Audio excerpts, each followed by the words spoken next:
한국은행이 올 하반기부터 국내 실물 경기가 상승세로 돌아설 것으로 전망했습니다. 지난해 월세가 2.6% 상승하면서 15년 만에 가장 많이 올랐습니다. 새누리당이 오는 2015년까지 민간 금융기관을 제외한 금융공기업과 공공기관 등의 비정규직 고용을 금지하는 방안을 추진합니다. 1억 원 이상의 증권 잔고를 보유한 고액 자산가는 크게 는 반면 3천만 원 미만의 소액 자산가들은 크게 줄었습니다. 네, 시청자 여러분 안녕하십니까. 생경제 현장의 임동석입니다. 국내 증시 양시장이 모두 상승한 채 마감을 했습니다. 코스피 0.43%, 코스닥 0.38%가 상승을 했는데요. 김종성 기자를 연결해 보죠. 안녕하십니까. 네, 안녕하세요. 네, 외국인의 매수가 이어지면서 코스피 이틀째 상승을 했습니다. 오늘 시장 어땠습니까? 네, 오늘 코스피 지수는 전날보다 8.46포인트 상승한 1981.59포인트의 장을 마쳤습니다. 코스피 지수는 전날 그리스의 재정 긴축안 합의 지연 소식에도 강보합세로 장을 시작했는데요. 장중 개인과 투신의 매도세가 이어졌지만 외국인을 중심으로 4,230억 원의 프로그램 순매수가 유입되면서 상승폭을 늘리며 거래를 마쳤습니다. 이날 개인과 기관이 각각 2,546억 원, 719억 원어치를 순매도했지만 외국인이 3,604억 원 순매수하며 지수를 끌어올렸습니다. 프로그램은 4,230억 원의 매수 우위를 보였습니다. 업종별로는 운수장비, 음식료품, 종이목재, 섬유의복 등이 상승했지만 증권, 은행, 금융업 등이 하락했습니다. 시가총액 상위 종목 중에는 현대모비스와 기아차, 현대차 등 이른바 현대차 3인방이 3% 이상 상승했고 한국타이어, 롯데쇼핑 등도 크게 올랐습니다. 반면 하이닉스와 신한지주, KB금융 등은 하락했습니다. 특히 웅진홀딩스가 웅진코웨의 지분을 매각한다는 소식에 상한가를 기록했고 대한전선은 채권 단위 4,300억 원 규모의 협조융자 지원에 대한 기대감에 2%대 강세를 보였습니다.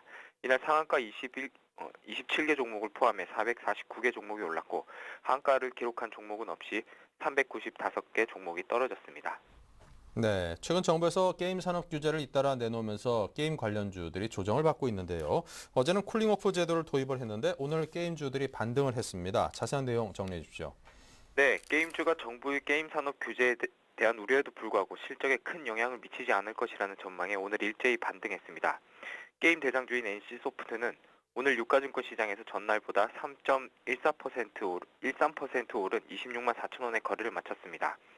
지난 2일 이후 3거래일 연속 급락하며 주가가 13% 이상 빠졌었는데 이후 나흘 만에 반등인 것입니다.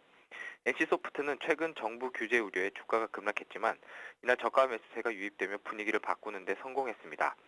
코스닥 종목인 게임하이와 JC 등도 5% 이상 올랐고 네오위즈 게임즈, 컴투스, M게임 등 게임 관련주들이 일제히 반등했습니다. 사실 최근 게임주들은 정부의 규제 리스크가 커지면서 투자 심리가 극도로 위축돼 부진을 면치 못했는데요. 실제로 정부는 지난해 11월부터 16세 미만 청소년이 게임 이용 시간을 제한하는 강제적 셧다운제와 본인과 부모 등의 요구에 따른 선택적 셧다운제를 잇따라 도입했습니다. 그에 더해 어제는 학교폭력 대책의 일환으로 쿨링 오프 제도를 도입하겠다고 밝혔는데요. 이 제도는 청소년이 2시간 이상 게임을 할 경우 자동 접속이 차단되고 10분 뒤에는 한 번에 안에 재접속이 가능해 하루 4시간 이상 게임을 할 수 없도록 한 제도입니다. 이에 따라 게임 관련주들의 주가는 지난해 10월에 비해 10에서 40% 이상 하락한 상태입니다. 네, 자, 정부의 이딴 규제에도 게임주들의 실적에 미치는 영향은 제한적일 것이다. 전문가들은 이런 전망을 내놓고 있던데요. 오히려 반대로 좀 저가 매수에 나서라 이런 조언도 한다고요. 네, 그렇습니다. 이날 게임주가 동반 강세로 돌아선 것은 최근 정부의 이딴 게임 규제 정책에도 이들 게임주의 실적에 미치는 영향은 제한적일 것이라는 전망 때문으로 풀이됩니다. 최경진 신한금융투자연구원은 정부가 게임과 관련해 내놓은 제도 개선안의 대부분은 기존 게임법과 청소년 보호법에 정의된 내용이라면서 정책의 효용성 측면에서 큰 의미가 없다고 평가했습니다. 또 다른 연구원도 이번 게임 규제 방안은 청소년 중심의 게임이 주 대상으로 청소년 이용자들은 가입자당 평균 매출이 성인보다 낮고 캐주얼 게임의 경우 평균 접속 시간이 2시간을 넘는 게임 비중이 낮아 쿨링 오프제의 영향은 제한적일 것이라며 또 규제의 도입 시기도 명확하지 않다고 지적했습니다. 정부 규제에 따른 주가의 단기 조정을 기회로 저가 매수에 나서야 한다는 분석도 있습니다. 이창용 동양증권연구원은 국내 게임 시장의 급속한 성장에 따른 부작용을 개선하기 위해 게임 규제로 단기 주가 조정은 있겠지만 장기적으로 개별 게임 기업의 실적 성장이 이어질 것이라면서 오히려 저가 매수에 나설 수 있는 기회라고 평가했습니다. 네, 자 지금까지 증시 소식을 김종성 기자로부터 전해들었습니다. 감사합니다. 고맙습니다.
네, 오늘의 주요 뉴스입니다. 한국은행이 올 하반기부터 국내 실물 경기가 상승세로 돌아설 것으로 전망했습니다. 한은이 오늘 국회 기획재정위원회 현안 보고에서 올해 상반기까지는 경제 성장률이 장기 추세 수준에 미치지 못해 경기 둔화가 이어질 것으로 예측했지만 하반기부터는 대외 불확실성이 줄어들어 국내 경기도 완만하나마 상승세로 돌아설 것으로 분석했습니다.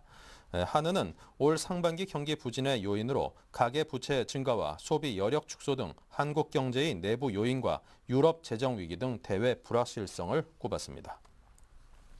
지난해 월세가 2.6% 상승하면서 15년 만에 가장 많이 오른 것으로 조사됐습니다. 한국은행과 통계청의 소비자 물가 지수를 보면 지난해 월세 지수는 전년보다 2.6% 상승해 1996년 3% 이후 최고치를 기록했습니다.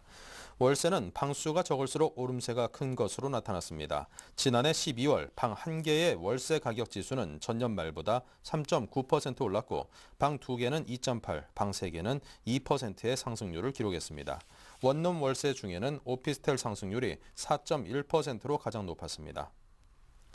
새누리당이 오는 2015년부터 민간 금융기관을 제외한 금융공기업과 공공기관 등의 비정규직 고용을 금지하는 방안을 추진합니다. 새누리당은 오늘 오전 국회에서 박근혜 비대위원장 주재로 회의를 열고 이 같은 내용을 포함한 비정규직 보호 대책을 의결했습니다. 새누리당 관계자는 동일 노동, 동일 임금 원칙에 따라 공공기관과 금융권부터 비정규직을 정규직으로 전환하는 방안을 추진키로 했다고 말했습니다. 또 대기업의 고질적인 사내 하도급 관행을 막기 위해 사내 하도급 근로자에게 정규직 수준의 대우를 의무화하는 방안도 검토 중인 것으로 전해졌습니다. 최근 주식과 펀드, 채권 등 1억 원 이상의 증권 잔고를 보유한 고액 자산가는 크게 는 반면 4천만 원 미만의 소액 자산가들은 크게 줄어든 것으로 나타났습니다. 미래에셋증권이 최근 2년간 고객 수와 잔고, 변동 추이를 분석한 결과 1억 원 이상 고객의 수는 지난해 말 현재 5%로 2009년 말에 4.4%보다 0.6%포인트 상승했고 자산 비중은 63.5%로 7.1%포인트 급등했습니다. 반면 3천만 원 미만의 소액 자산가 수는 지난해 말 현재 84%로 2년 전보다 0.7%포인트 하락했고 자산 규모도 5%포인트 떨어진 16.1을 기록했습니다. 골드만삭스가 한국의 가계소득 대비 대출 이자 비중이 안정적으로 관리돼 가계부채 문제가 연착륙할 가능성이 높다는 분석을 내놨습니다. 골드만삭스는 2002년 이후 도시근로자의 소득 대비 대출 이자 비중이 2%대의 안정적인 흐름을 유지하고 있다며 한국은행이 가계부채 상황을 고려한 통화 정책을 결정한다면 가계부채 문제의 연착륙이 가능할 것으로 예상했습니다. 통계청에 따르면 지난해 3분기 현재 2인 이상 도시근로자 가구의 이자 비용은 10만 2천 원으로 전체 소득 433만 5천 원의 2.4%를 차지하는 등 2% 초중반을 유지하고 있습니다. 새누리당이 4.11 총선에서 송파병을 제외한 강남 3구와 양천갑 등 수도권 9개 지역구에서 비례대표 의원을 공천하지 않기로 했습니다. 새누리당이 공천 배제를 제안한 수도권 지역구는 서울 강남갑을, 서초갑을, 송파갑을, 양천갑, 경기 분당갑을 등 총 9곳으로 새누리당의 전통 강세 지역으로 분류돼 왔습니다. 비대위는 또 영남권을 포함한 기타 지역은 공천위의 재량에 맡기기로 했습니다. 황영철 대변인은 비례대표 의원들을 강세 지역에 공천하지 않겠다는 원칙을 정한 바 있다고 말했습니다. 네, 자금난에 시달리고 있는 기업들이 몸집 줄이기로 자금 확보에 나서고 있습니다. 곳곳에서 자회사를 매각하기도 한다고 하는데요. 웅진그룹도 매각 소식을 전하고 있습니다. 황정원 기자 연결합니다. 안녕하십니까? 네, 안녕하세요. 네, 먼저 웅진그룹이 웅진코일을 매각하기로 했죠. 네, 웅진그룹이 주력사인 웅진코일을 매각하기로 했습니다. 웅진그룹은 웅진코일 사업 부분 중 정수기, 청정기, 비대 등의 환경가전 부문을 매각한다고 밝혔고요. 다만 화장품이나 케미칼, 수처리 사업 부문은 제외됩니다. 이를 위해 웅진그룹은 현재 매각 주관사 선정 작업을 진행하고 있고 상반기 중에 매각 작업을 마무리할 계획입니다. 매각 대상은 웅진코일의 최대 주주인 웅진홀딩스와 웅진그룹 임원 관계자가 각각 보유한 28.37%, 2.67%, 도합 총 31.04%입니다. 시장에서는 시가총액 등을 감안하고 경영권 프리미엄을 추가했을 때 매각 가격을 1조 5천억 원 수준으로 보고 있고요. 웅진그룹은 매각 자금을 태양광 에너지 등 미래 성장 동력 육성과 재무구조 개선에 활용한다는 방침입니다. 네, 자, 웅진코일은 웅진그룹 내에서도 가장 알짜 회사로 꼽히는 곳인데요. 이 매각을 하는 배경은 무엇일까요? 네, 이번 발표에 대해 대부분 의외라는 반응이 많이 나오는데요. 웅진코일은 지난해 기준으로 매출액 1조 7천억 원, 영업이익률 14%로 국내 부동의 1등 환경가전 기업입니다. 특히 웅진코일은 웅진그룹 전체 매출의 4분의 1을 차지하고 영업이익도 절반가량을 차지하는데요. 그만큼 비중이 큽니다. 이러한 캐시카우이자 그룹 주력사인 웅진코일을 매각하려는 것은 그만큼 대규모 자금이 시급히 필요한 것 아니냐는 시그널로도 해석이 되는데요. 이는 이미 막대한 투자가 진행된 태양광 산업 사업이 부진하고 또 건설 경기 침체로 지난 2007년에 인수한 급동건설이 제 역할을 못하면서 자금 사정이 악화됐기 때문으로 풀이됩니다. 웅진그룹은 이번 매각이 성사될 경우 약 1조 원의 현금이 유입될 것으로 기대하고 있고요. 웅진 측은 태양광 분야에서 글로벌 톱3 수준으로 성장하기 위해서 투자 여력을 더욱 확보해야 한다고 설명하고 있습니다. 하지만 이 돈 잘 버는 주력 기업을 버리고 아직 수익성이 검증되지 않은 신사업에 집중하겠다는 전략에 이 업계 관계자들과 시장 전문가들은 우려의 목소리를 내고 있는데요. 전문가들은 웅진코일을 팔아서 태양광에 투자할 경우 단기적인 재무 리스크는 줄일 수 있다고 하더라도 캐시카우가 없는 웅진그룹의 미래는 좀 불투명해질 수 있다는 지적을 하고 있습니다. 네, 자, 그렇다면 인수 후보군들 어떤 곳들이 있을까요? 네, 매각이 발표됨에 따라 새 주인이 누가 될 것인지에 대한 관심이 아주 높은데요. 현재 거론되는 국내 기업들은 대부분 좀 손사래를 치면서 좀 거절하고 있고 대기업들의 또 계열사 확장에 대한 배타적인 분위기가 강한 상황이어서 외국계로 넘어가지 않냐라는 관측이 좀 많이 나오고 있습니다. 아까 말씀드린 대로 매각 금액은 약 1조 5천억 원에 달할 것으로 예상되는데요. 이는 곧 자금의 여력이 있는 대기업의 인수가 유력하게 점쳐집니다. 국내 기업 중에서는 인수 후보군으로 LG전자나 CJ, 롯데, KTNG 등이 거론되고 있는데 해당 기업들은 모두 공식적으로 인수전 참여를 부인하고 있는 상황입니다. 여기에 최근 여야를 막론하고 재벌의 무분별한 사업 확장에 제동을 거는 사회 분위기가 확산되면서 또 대기업들은 계열사 확장에 대해서 눈치를 볼 수밖에 없는 것이 현실이고요. 이에 따라 방문 판매 조직을 갖춘 다국적 업체나 혹은 해외 사모펀드가 웅진코일 인수에 눈독을 들일 가능성이 크다는 것이 업계의 중론입니다. 네, 자, 지금까지 성장기업부 황정원 기자와 함께했습니다. 감사합니다. 네, 감사합니다.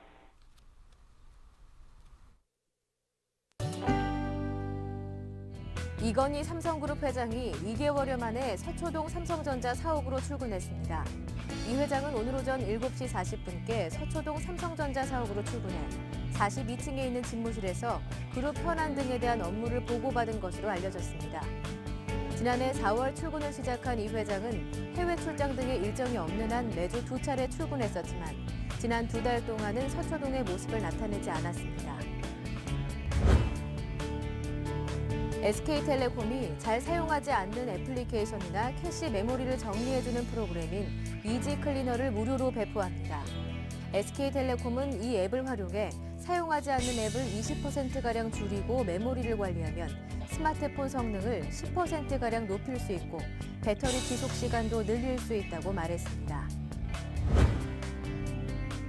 음향기기 전문기업 인텔은 네트워크 지원이 가능한 스마트 오디오 신제품을 출시한다고 밝혔습니다. 이 제품은 유선 네트워크와 와이파이 기능이 탑재돼 있어 인터넷 라디오를 실시간으로 들을 수 있고 스마트폰에 저장된 음원도 원음 손상 없이 무선으로 감상할 수 있습니다. 가격은 기능에 따라 33만 9천 원과 36만 9천 원 두 가지가 있습니다. 혼다코리아가 오는 8일 밤 10시 40분부터 11시 50분 TV 홈쇼핑을 통해 하이브리드 자동차를 판매합니다. 이번 행사는 혼다 하이브리드 차의 누적 판매 80만 대 돌파를 기념하는 것으로 구매를 희망하는 고객은 550만 원 할인된 2,350만 원의 하이브리드 자동차를 구매할 수 있습니다. 네, 이상으로 생경제 현장을 마칩니다. 감사합니다.